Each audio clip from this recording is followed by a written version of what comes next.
बिस्मिल्लाहिर्रहमानिर्रहीम। अस्सलामु अलैकुम रहमतुल्लाहि व बरकातुहू। How are you dear students. ये आज आपके उर्दू के पीरियड में हम ग्रामर वर्क करेंगे। आपकी उर्दू की वर्क बुक में ग्रामर का काम करेंगे, कवायद का। पहले दुआ पढ़ लीजिए। रब्बी ज़िदनी इल्मा, ए मेरे रब मेरे इल्म में इजाफ़ा फरमा। बेटा ओपन पेज नंबर 36, सफ़ा 36 खोलिए। 36 सफ़ा नंबर 36 पर हम आ गए हैं। यहाँ बेटे तारीख़ डालिए, यहाँ पर दिन लिखिए। हेडिंग क्या है? वाहिद जमा। ओ, ये तो वो काम है जो हम पहले भी कर चुके हैं ना। आइए सवाल पढ़िए। मुंदरजा झेल अल्फाज के जमा लिखें। यह आपको वाहिद दिए गए हैं और इनकी जमा लिखनी है। पहला लफ्ज़ क्या है? सड़क। सड़क की जमा सड़कें। जैसे हम कहते हैं ना सड़क टूटी हुई है, फिर हम कहते हैं कि सड़कें टूटी हुई हैं, सड़कें। ठीक है। शाम शामें। औरत औरतें। किताब किताबें। ठीक है। आगे आइए। मेज़ मेज़ें।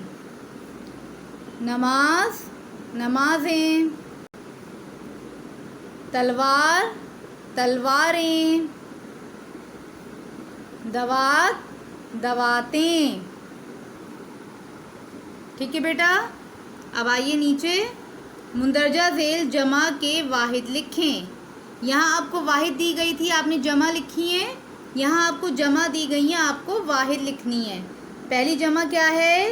कहानियाँ। कहानियाँ। इसकी वाहिद क्या है? शाबाश, कहानी लिख दीजिए। अगला लफ्ज़ क्या है? लड़कियाँ।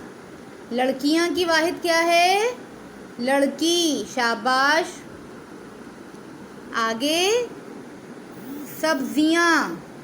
सब्जियाँ की वाहिद क्या है? सब्जी, शाबाश। अगला लफ्ज़ वादियाँ। वादियाँ की वाहिद वादी, शाबाश। वादियाँ और वादी क्या होती है? जो दो पहाड़ों के बीच में रहने की जगह होती है ना बेटे, अच्छी खूबसूरत सी, वो कहलाती है वादी। ओके, जिसको इंग्लिश में वैली कहते हैं। आगे चलिए। नालियाँ। नालियाँ की वाहिद नाली, वेरी गुड। आखिरी लफ्ज़ क्या है? कुर्सियाँ। कुर्सियाँ की वाहिद कुर्सी। ठीक है। इस तरीके से बेटे आपको अपना ये पेज कंप्लीट करना है। अस्सलामु अलैकुम रहमतुल्लाहि व बरकातुहू।